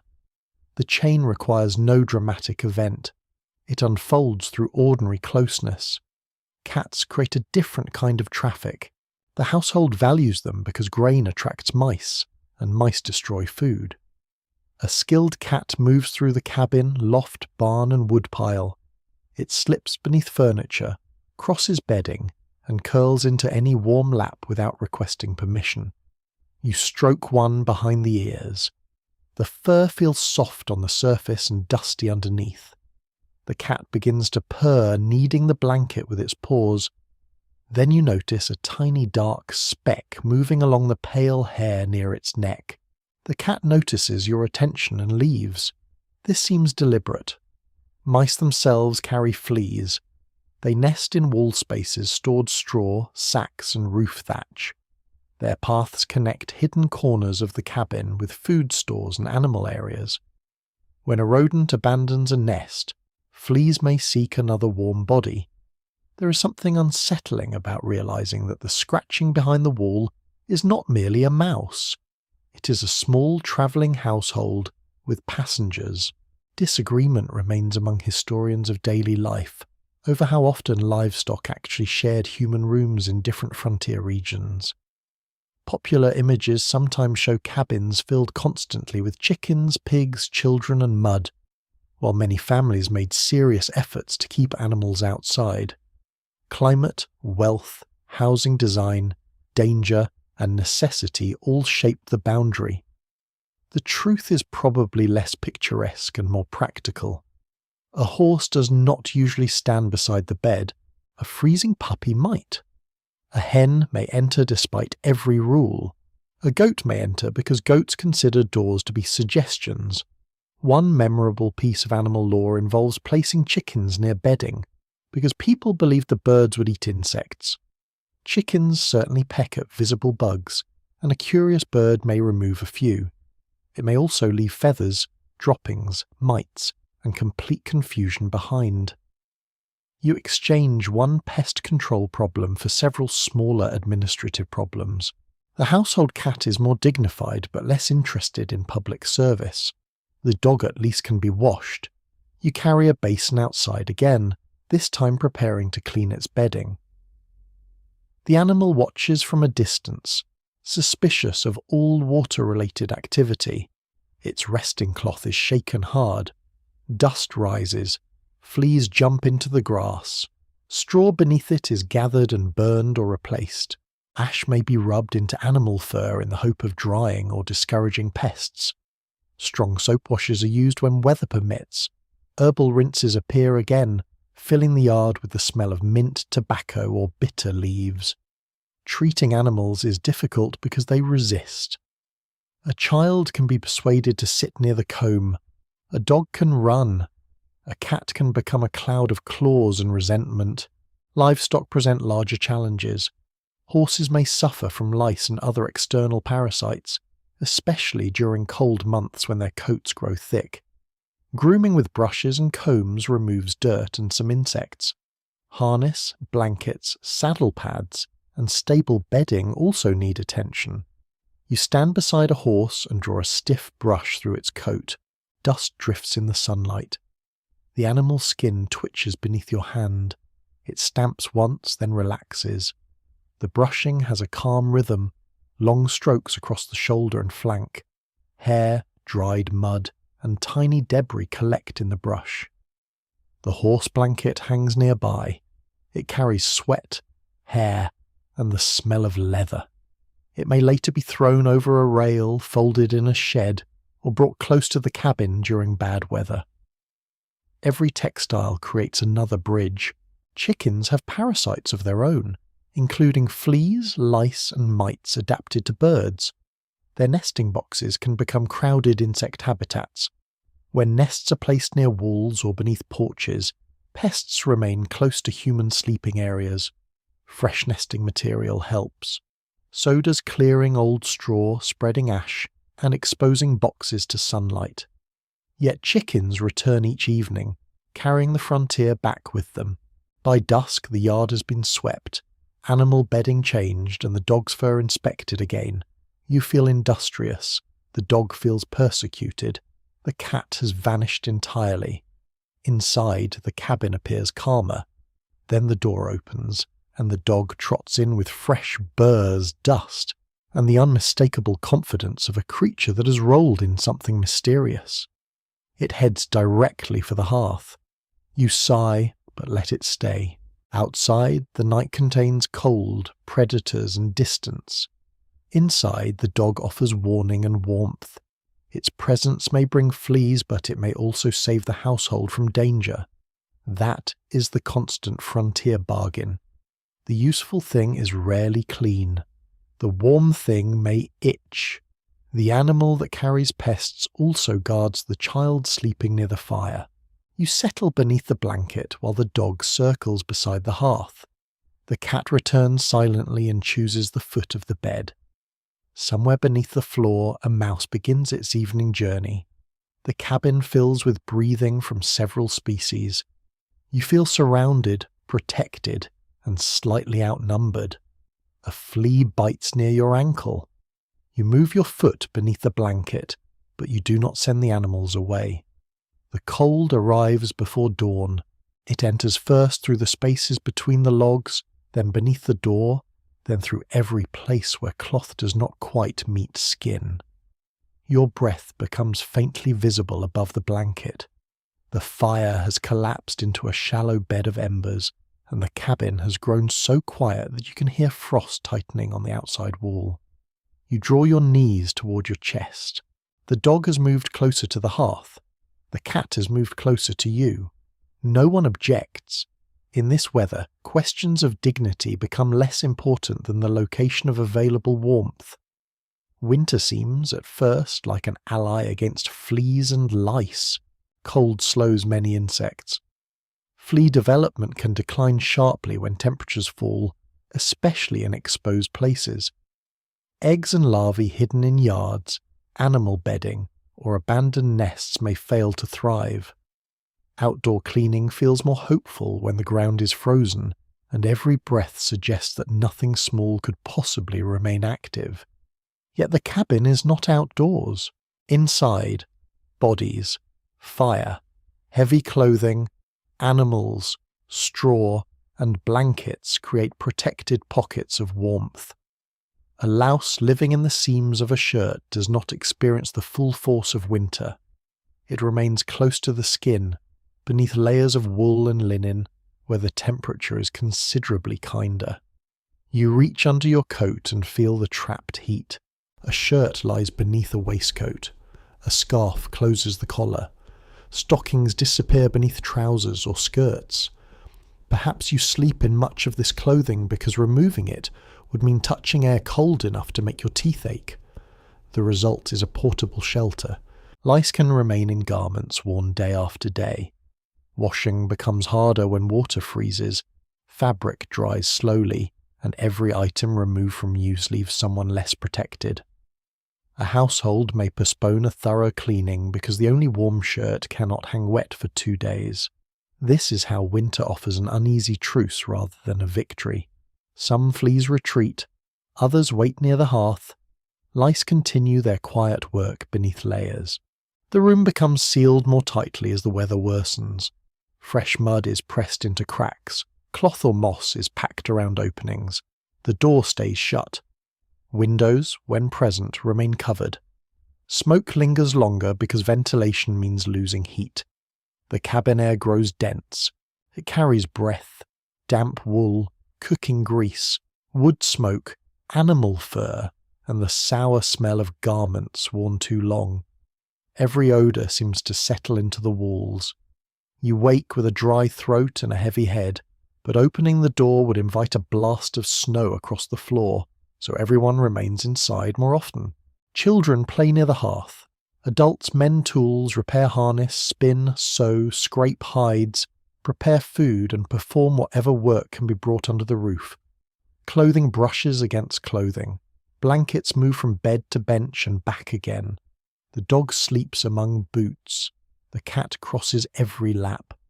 Winter reduces travel in some places, yet it increases closeness. One established feature of cold weather frontier life is the enormous importance of fuel. Firewood must be cut, hauled, stacked, protected from dampness, and fed constantly into the hearth or stove. A family with too little fuel cannot waste heat boiling large quantities of wash water. You look toward the woodpile near the door. It seems substantial until you imagine months of cold nights. Every kettle of water requires wood. Every dried blanket requires more warmth. Every hour spent washing competes with cooking and heating. Cleaning therefore becomes strategic. Small garments may be boiled while larger bedding is aired on a bright day. Seams are pressed near the fire. Shirts are changed only when another dry shirt is ready. Blankets may be shaken over snow, where dark specks become easy to see against the white surface. A peculiar winter custom in some households involves carrying bedding outside during severe cold and leaving it exposed for hours. The hope is that freezing will kill hidden pests. Bitter temperatures can harm fleas and lice under certain conditions, but dense folds, thick mattresses, and sheltered eggs may survive. You help spread a blanket across a fence. The wool stiffens in the wind. Snow dusts one edge. Your hands become numb before the task is finished. For a moment the blanket looks wonderfully pure beneath the pale sky. Then you bring it inside, where it absorbs smoke again before supper. Observers of material life continue to dispute how dependable winter freezing was as a household treatment. Much depends on temperature, duration, humidity, the thickness of the item, and whether insects are protected deep inside cloth or straw. A night of cold may weaken some pests without eliminating the infestation. People do not need precise data to notice mixed results. One neighbour swears the fleas cleared every blanket. Another says the lice returned by morning. Both may be telling the truth. The cabin bed changes in winter too. More coverings are added. Coats become blankets. Robes are layered over quilts. Children are placed between adults. A warming stone wrapped in cloth may be pushed near the feet. All these layers create folds. Folds create shelter. You lie beneath a weight so great that turning requires planning. The blanket presses across your chest. A buffalo robe lies above it, heavy with fur and old smoke. Your feet rest near a heated brick which is soothing until it becomes cold and hard. The child beside you scratches beneath a cap. Sleeping caps help retain warmth, but they also keep the scalp covered through long hours. Hair remains compressed. Moisture gathers. Inspection happens less readily because no one wants to uncover a head in freezing air. Bathing becomes less frequent for similar reasons. This does not mean frontier people abandon washing entirely. Faces, hands, and limited areas of the body can be cleaned with a basin and cloth. Garments are brushed and aired. Snow may be used for rubbing certain textiles. But a full wash in an icy cabin is a heroic undertaking with a strong chance of regret. You stand near the basin in the morning. A thin skin of ice has formed across the water. You break it with one finger. That single touch convinces you that cleanliness can wait until the fire strengthens. Winter skin adds another complication. Dry air and constant heat near the hearth cause cracking and irritation. Wool rubs against tender places. Old bites remain itchy. Not every scratch comes from an insect, yet every scratch raises suspicion. You feel movement near your waist and reach beneath 2 layers. Nothing. A moment later the sensation returns. Perhaps it is a louse. Perhaps it is a loose thread. Perhaps your imagination has become fully employed. Outside, snow muffles the landscape. Roads vanish. Animal tracks cross the yard. Smoke rises straight into a colourless sky. The cold seems capable of cleansing the entire world. Inside, life gathers tightly around the flame. The family eats, works, argues softly, repairs clothing, and sleeps in one warm cluster. Parasites persist wherever warmth persists. They survive in seams, bedding, hair, animal nests, and the protected cracks nearest the fire. Yet their activity may lessen enough to provide relief. The flea bites become less frequent. The nights remain itchy but not frantic. You begin to hope the season is winning. Then a thaw arrives. Snow drips from the roof. Mud returns near the doorway. The dog spends an afternoon in the barn and comes inside scratching with renewed enthusiasm. You hear that familiar quick movement in the straw. Winter has not ended the problem. It has only slowed the rhythm. You pull the robe higher as the wind rises again. Beneath all those layers, the cabin becomes a warm island in a frozen country, crowded with people, animals, smoke, and the small, stubborn lives that refuse to disappear. For tonight, the cold stays outside. The itching remains within. And between them, you drift into sleep under the enormous weight of everything meant to keep you warm. The thaw does not last long before warmth takes command. At first, the change feels merciful. Snow withdraws from the yard. Frozen ruts soften. Water runs again without an axe. The cabin door can stand open for a few minutes, allowing smoke and stale winter air to drift outside. Then summer arrives properly. Heat settles over the roof and presses downward through the logs. The air inside becomes thick with the smell of wood, sweat, grease, damp cloth, and warm animal fur. Straw in the mattress no longer feels crisp. It feels tired. The blanket that saved you in winter now lies folded at the foot of the bed, too heavy to use and too valuable to put away carelessly. You sleep beneath a thin sheet when one is available. Without the weight of wool, every touch becomes easier to notice. A flea lands on your shin, you slap at it and miss. Another bite appears near the ankle before you have finished scratching the first. Warm seasons favour flea development. Eggs, larvae, and pupae survive more readily in protected soil, floor cracks, animal bedding, and dusty corners when heat and moisture increase.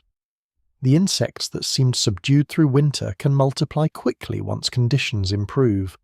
The cabin becomes a nursery again. You see the signs in the dog, which scratches with renewed energy. You see them in the cat, which bites suddenly at its own flank and then glares at the room as though someone else is responsible. You see them in the children, whose bare legs collect red marks after they sit on the floor. Summer changes clothing too. Heavy layers disappear, sleeves are rolled, collars loosen, feet go bare or remain in lighter shoes. More skin becomes accessible. Fleas rising from the floor no longer need to navigate thick stockings and wool. They simply jump. The floor itself feels different beneath your feet. If it is packed earth, dry weather turns the surface dusty. If it is wooden, dirt gathers between the boards. Crumbs, animal hair, skin flakes and bits of straw settle into protected gaps. Sweeping removes what lies on top, but the deeper cracks remain. Each footstep sends a faint vibration through them. That vibration can wake waiting fleas. You cross the room at dusk and feel the first bite before reaching the bed. Another follows as you stand near the hearth. By the time you sit down, you're rubbing both ankles together like a person attempting to start a fire through irritation alone. Humidity makes everything worse. The air clings to your skin. Hair sticks to the back of your neck. Shirts remain damp after labour. Bedding absorbs sweat and dries slowly. A mattress stuffed with straw or husks begins to smell sour if it cannot be aired. The sensible response is to carry it outside. But summer weather is not always cooperative. A bright morning can become a sudden storm. Rain sweeps across the yard and everyone rushes to rescue blankets, clothing, and mattress filling before they are soaked. You seize one corner of the tick while another person takes the opposite side. The two of you stumble through the doorway as thunder rolls. The mattress catches on the frame again. For a brief moment the household is divided between fear of rain and fury at furniture. You pull harder, and the mattress finally slides inside. Now it smells of damp straw. A notable practice in warm weather is the use of raised outdoor sleeping places, porches, breezeways, wagon beds, or simple pallets near open windows. Where safety and weather allow, people seek moving air beyond the cabin walls.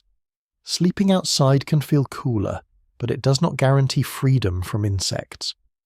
Fleas remain in blankets, mosquitoes arrive from the night, and every rustle in the grass becomes deeply interesting. You try resting near the open doorway. Crickets pulse beyond the yard. Frogs call from wet ground. A breeze moves across your face, soft and clean. Then a mosquito whines near your ear. You cover your head with the sheet. Now the heat becomes unbearable. This is summer sleep in miniature. Uncover yourself and invite biting. Cover yourself and cook gently in your own perspiration. The household experiments with barriers. A loosely woven cloth may hang over a cradle. Smoke from the fire may be encouraged to drift through the room because it can discourage flying insects.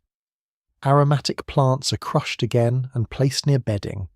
Fresh leaves smell pleasant for a while, though they soon wilt in the heat.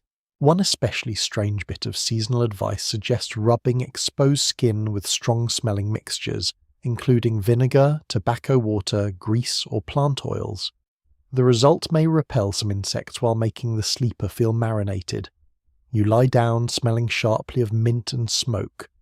The child beside you whispers that you smell like medicine.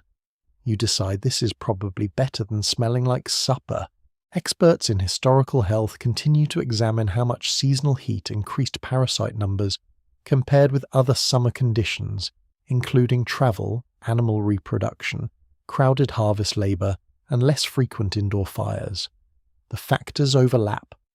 Warmth speeds insect development, while open doors, visiting workers, shared camps, and animals moving freely around the yard create more routes of entry.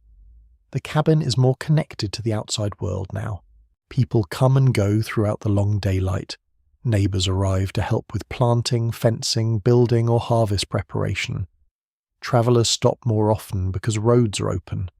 Children roam through grass, barns, creek banks, and animal pens, then return carrying mud, seeds, ticks, and whatever else has found them interesting. Clothing hangs on fences, blankets travel in wagons, a saddle is thrown over a rail beside drying laundry. The web of contact expands with the season. Lice remain troublesome too, especially when sweat and repeated wear keep garments close to the body. Lighter clothing may be washed more easily than winter wool, but work demands rise in summer. Fields need tending, food must be preserved, water must be carried more often. Cleaning bedding competes with every urgent task beneath the sun. You notice this conflict in the exhausted faces around you. Everyone agrees that the straw should be changed. No one wants to do it tonight. Everyone knows the floor needs scrubbing. The water barrel is nearly empty. Everyone sees the dog scratching. The dog sees the wash basin and disappears. So the household manages rather than conquers. Bedding is shaken at dusk. Shirts are hung in sunlight. Children are checked near the doorway. Ashes swept from the hearth and dust from the floor. Fresh herbs are tucked beneath the mattress. These small acts reduce the pressure without ending it. Night falls late. The cabin remains warm long after the sun disappears. The logs release stored heat. The roof radiates downward. Your skin feels sticky against the sheet. Somewhere beneath the bed, the cat moves suddenly, chasing either a mouse or an idea. You hear the quick, soft sound of something jumping. A bite lands on your calf, then another near the foot. You scratch, turn over, and discover that the cooler side of the mattress is not actually cool. The straw whispers beneath you. Sweat gathers along your spine. Outside, the night is full of life. Insects hum in the grass. Wings strike softly against the window covering. The dog pants near the doorway. The air smells of damp earth and growing plants. Inside, fleas rise from hidden places as though summoned by warmth. You draw the sheet over one leg and leave the other exposed. It is an imperfect compromise, but nearly everything in the cabin is an imperfect compromise. Eventually a breeze enters through the doorway. It passes over your face, cool enough to soften the heat. The crickets settle into a steady rhythm. The scratching around you becomes slower, less urgent. Summer has not made sleep impossible. It has simply made it crowded with sensation. Warm skin, damp cloth, restless animals, the faint sting of another bite. You breathe through it all and wait for exhaustion to become heavier than the heat. At last, the cabin quiets beneath the dark, while the season continues humming beyond the walls. The road carries the infestation farther than any cabin wall can contain it. You rise before sunrise, fold a blanket, fasten a coat, and prepare to travel. The bedding smells of smoke, herbs, old straw, and the faint sourness of summer nights. It looks harmless when rolled tightly behind a saddle, yet inside its folds may rest flea eggs, adult insects, loose hairs, and fragments of dust gathered from several sleeping places. Nothing stays local for long. A family moving west loads quilts, feather beds, clothing chests, sacks, tools, and cooking pots into a wagon. A soldier straps a blanket to his pack. A trader carries wool goods between settlements. A stage passenger brings a coat from one inn to another. Each traveller becomes a moving room, taking part of one household into the next. You follow the trail through open country. Wheels groan over stones, harness leather creaks. Dust rises behind the wagon and settles into your cuffs, hair, and bedding. The sun is strong, but the nights can turn cold. When darkness comes, you do not refuse a borrowed blanket merely because it may contain fleas. Cold is immediate. The insects are a problem for later. Camp is made beside water. A fire is lit. Several travellers spread bedding close together on the ground. Saddles become pillows. Coats become extra covers. Children lie between adults. A dog curls near the edge of the group, close enough to share warmth and everything else. The earth beneath you is uneven. Grass presses through the cloth. Tiny sounds move beyond the firelight. You feel exposed beneath the open sky. Yet the closeness of other sleepers makes the camp feel briefly like a home. It also creates another exchange. A flea leaves one blanket and enters another. A louse remains in a coat placed beside a stranger's shirt. A child borrows a cap. A traveller wakes cold and pulls part of your covering across his shoulder. By morning, ownership has become wonderfully unclear. Travel lodging throughout the frontier ranges from rough inns and taverns to military barracks, ferry houses, boarding rooms, missions, forts, cabins, barns, and simple camps. Beds are used repeatedly because space is limited and travellers are many. A mattress may hold a different body every night, sometimes more than one at a time. You reach a tavern after rain. Mud covers the floor near the entrance. Wet coats hang from pegs. Smoke and cooking smells fill the main room. Voices overlap around a table. Someone laughs near the hearth while another traveller removes soaked boots. The keeper offers you a place upstairs. The word upstairs suggests comfort until you see the room. Several beds stand close together beneath a low roof. One mattress dips sharply in the middle. Another carries a blanket whose original colour has become a matter of speculation. The air smells of damp wool, candle smoke, leather, and many sleeping bodies. Still, the roof does not leak. You accept. Public lodging often brings strangers into intimate contact. Travellers may share beds not only from poverty but from custom and necessity. Late arrivals are fitted wherever space remains. Stage schedules, weather, military movement, court sessions, market days, and religious gatherings can fill every room. One recognised feature of early travel is that guests frequently carried personal bedding when possible. A blanket roll offered familiarity and some protection from dirty mattresses, yet placing your own blanket on an infested bed could simply give the pests fresh accommodation for the next stage of the journey. You unroll yours carefully. A quick inspection by candlelight reveals nothing. Candlelight is forgiving in all the wrong ways. You lie down fully clothed, partly for warmth and partly because removing garments in a room of strangers feels unwise. A man beside you snores almost immediately. Someone coughs behind a thin wall. Footsteps move below. Then the mattress shifts with a faint, lively sensation. You scratch your ankle and stare into the dark. One unusual travel custom involves carrying small aromatic bundles among clothing, often made with cedar, herbs, camphor, or tobacco. The bundle is supposed to discourage insects and improve the smell of packed garments. After days beside horses and smoke, improving the smell alone may count as a triumph. Your own bundle has been crushed flat. It releases a faint bitter scent when you press it. The fleas appear unimpressed. At forts and military posts, crowding can become even more severe. Soldiers sleep in rows, wear uniforms repeatedly, and store blankets and clothing in shared quarters. Movement between posts spreads infestations along military routes. Inspection and laundering may be ordered, but discipline weakens when water, fuel, soap, time, or replacement garments are scarce. A barracks can become a perfect machine for lice. One coat touches another.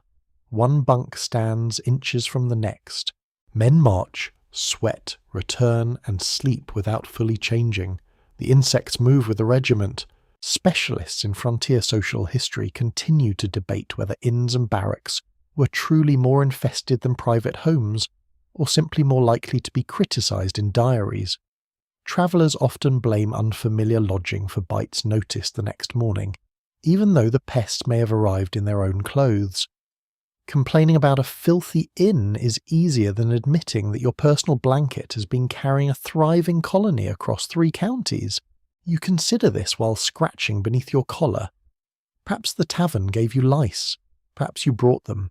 Perhaps everyone in the room contributed. The question remains unsolved, and the insects decline to provide testimony. Stagecoaches create another close environment. Passengers sit shoulder to shoulder for hours, wrapped in coats and blankets against dust, rain, or cold. Luggage is stacked together. A borrowed lap robe passes from one group to the next. You climb inside and settle between two strangers. The space is tight. Knees touch. Sleeves rub. The coach sways violently enough to make everyone lean together at each turn. One passenger carries a fur robe. Another has a bundle of clothing beneath the seat. The road jolts your body until every itch becomes difficult to locate.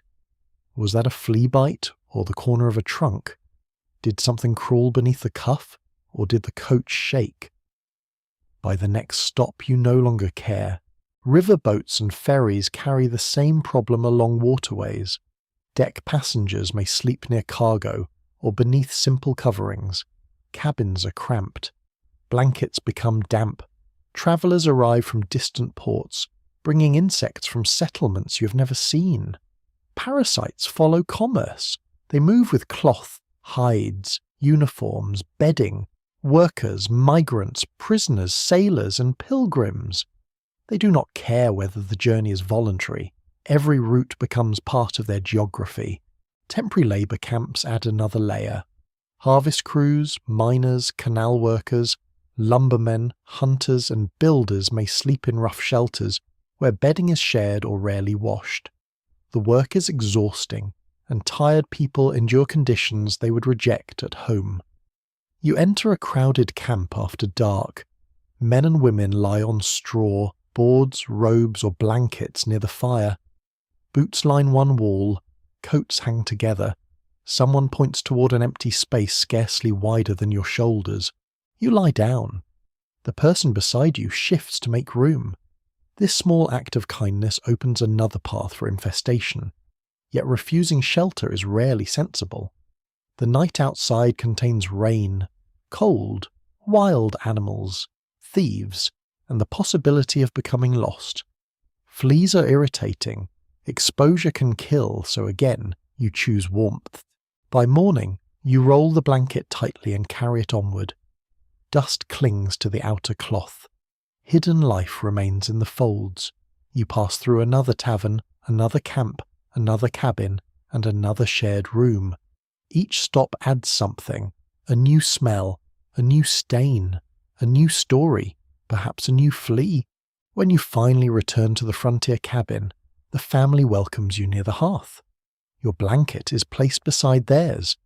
Your coat joins the garments on the peg. A child leans against your shoulder while you describe the road. You have brought news from distant places. You may also have brought the road itself folded quietly into the seams. The child listening to your travel stories scratches behind one ear. No one comments at first. The gesture is too ordinary. It could mean heat, dust, dry skin, or a single loose hair. Then the scratching continues. A woman by the hearth glances over, notices, and looks away again with a careful politeness usually reserved for private embarrassment. The cabin has rules for such moments, though no one has written them down. You may acknowledge discomfort. You may offer a comb. You may suggest washing a cap. You do not immediately accuse a guest of bringing lice into the house. That would be poor manners, and perhaps inaccurate. People living in close communities understand that vermin can appear almost anywhere. They pass through respectable homes, military camps, boarding rooms, schools, ships, prisons, farms, and taverns. Yet infestation still carries shame because it becomes linked with dirt, poverty, neglect, and disorder. The contradiction is uncomfortable. Everyone knows the problem is common. No one wants to be known as its source. A neighbour arrives later that afternoon and sits beside the child. She notices the scratching too. Her eyes move briefly toward your rolled blanket near the wall. Then she asks how the roads were. The meaning is clear enough. You tell her about mud, river crossings, and a tavern where the bed seemed to move before you did. The room laughs. The joke gives everyone permission to discuss the subject without pointing directly at anyone present. Humour becomes a useful shield. Frontier stories often treat fleas, bed bugs and lice as comic tormentors. Travellers describe sleepless nights, energetic scratching, and beds so lively they seem capable of walking away. Exaggeration makes humiliation easier to bear. If everyone laughs, then no one stands alone beneath suspicion. You join in. You say the fleas at one inn were so disciplined they waited for the candle to go out. Someone answers that the local fleas have no such manners. The cabin fills with quiet laughter. For a moment the problem becomes social rather than personal. The pests belong to the region, the road, the season, or humanity in general. They do not belong specifically to you. A well-documented feature of 19th century social life is that cleanliness carried moral meaning as well as practical value. A tidy household suggested discipline, respectability, and good management. Dirt and vermin could therefore be judged not merely as inconveniences but as evidence of character. This judgment falls especially heavily on women responsible for much of the domestic labour. If children appear dirty, bedding smells stale, or guests leave scratching, the household mistress may be blamed. Few observers pause to count how many buckets of water she carries, how little soap remains, how many people share the room, or how often travellers arrive with infested clothing. The standard is high. The resources are not. You see this tension when the woman of the cabin begins sweeping more vigorously after the neighbour leaves. She shakes the blanket again. She inspects the child's cap. Her movements are calm, but there is frustration in the force of the broom. The floor is not merely a floor now, it is a public statement. Tomorrow the neighbour may mention the scratching to someone else. By the end of the week, a small irritation could become a story about a filthy cabin full of lice. Frontier gossip travels almost as efficiently as fleas, and requires no warm body to carry it, so families manage appearances. Bedding is aired before visitors arrive. Children's hair is smoothed. Visible insects are removed quickly. A heavily infested garment may be hidden rather than discussed. People blame the dog, the traveller, the hired hand, the school, the fort, or the last boarding house. Responsibility is gently pushed outward. An amusing fragment of folk speech is the habit of giving parasites grand names, or treating them as unwanted guests. Fleas become dancers, jumpers, or night visitors. Lice may be called seam companions or other teasing expressions. The joke shrinks the humiliation by making the pest ridiculous. You hear one old man refer to a flea as a tiny landlord collecting rent. His wife replies that the creature should repair the roof then. The laughter returns. Beneath it lies acceptance. You cannot spend every waking hour in disgust. If infestation is common, constant horror becomes exhausting. Humour turns the unbearable into the manageable. A joke does not remove the bite, but it changes the feeling around it. Researchers of social custom remain uncertain about how openly families discuss lice among themselves. Etiquette manuals rarely capture private cabin conversation, and personal letters may soften embarrassing details. Some evidence suggests blunt familiarity, while other sources show shame and concealment. Both responses can exist in the same room. A mother may joke with her sister while hiding the problem from a visitor. A soldier may laugh about lice in barracks and feel humiliated when returning home. A traveller may complain loudly about an inn while quietly boiling his own shirt. Class shapes the conversation too. Wealthier observers sometimes describe poorer homes with disgust, presenting vermin as proof of backwardness. Such descriptions can reveal prejudice as much as actual conditions. A polished traveller entering a rough cabin may notice every smell and stain while ignoring the labour that built the shelter. You imagine arriving in fine clothes, looking at the packed earth floor, the straw bed, the dog near the hearth, and the shirts hanging to dry. It would be easy to judge. It would be harder to carry the water. Frontier families also judge one another. A household known for persistent infestation may receive fewer overnight guests. Children may be teased. Borrowed clothing may be handled cautiously. A bride entering a new home might worry about being blamed for pests already present. The shame spreads beyond the bite itself.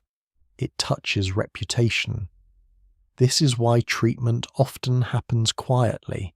A child is combed behind the cabin rather than in front of company. Bedding is burned without explanation. A visitor is offered a clean shirt in a way that protects dignity. The phrase, "you must be comfortable," replaces "your coat appears alive." Kindness becomes indirect. You see it that evening when the woman of the house brings you a freshly boiled shirt. She does not say that your own garment may be infested. She says the night will be cooler, and this one is warmer. You understand. You accept without argument. Your old shirt is placed near the kettle. No accusation is made. No one asks whether the lice came from the tavern, the stagecoach, or your blanket.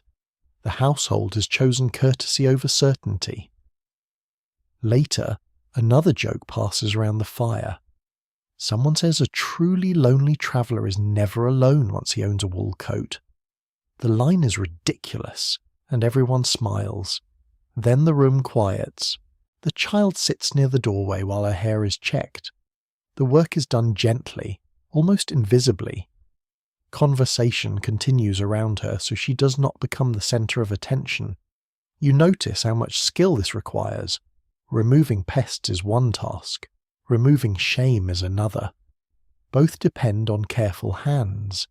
As night settles, you put on the clean shirt. The cloth feels stiff from washing and smells faintly of smoke. Your old garment hangs near the fire, turned inside out. The neighbour's suspicions may continue. The family may speak of your blanket after you sleep. You may privately blame the tavern. None of it can be proven. So the cabin chooses the easier truth. Everyone is vulnerable. Everyone scratches. Everyone hopes the pest came from somewhere else. You lie down among people who have preserved your dignity without pretending the problem does not exist. A flea may still wait in the mattress. A louse may remain in a seam. Yet the room feels gentler because no one has turned discomfort into cruelty. The child beside you whispers that the tiny landlord has returned. You ask whether it has repaired the roof. She laughs softly into the blanket, and under the cover of that joke the whole household settles once more into the ordinary embarrassment of sleep. The laughter fades, but the danger does not. You lie beneath the blanket listening to the cabin settle, and the bite seems small again. Annoying, certainly.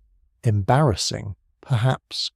Yet hardly serious enough to compete with storms, hunger, accidents, childbirth, infection, or winter cold. That assumption is understandable. It is also incomplete. Fleas and lice do more than disturb sleep. Under certain conditions, they can carry disease from one body to another. The people around you may recognize that sickness spreads through crowded rooms, dirty clothing, camps, ships, prisons, and military quarters, even when they cannot explain precisely how. They notice patterns. A fever follows an infestation. Several people in the same lodging become ill. The sick grow weaker while their clothing remains unchanged. Someone improves after being washed, moved, or given cleaner garments. Experience provides clues long before science offers a full explanation. Epidemic typhus is linked to body lice, which can transmit the bacteria responsible for the disease. The infection has often flourished where people are crowded together without regular access to clean clothing or washing. Armies, refugee groups, prisons, and communities under a severe hardship have been especially vulnerable. The louse does not inject the illness neatly with its bite. Infection can occur when contaminated louse material reaches scratched skin or sensitive tissues. This is particularly cruel because itching encourages the very scratching that helps create a path. You feel a bite beneath your collar and force your hand to remain still. For once, the instruction not to scratch carries more weight.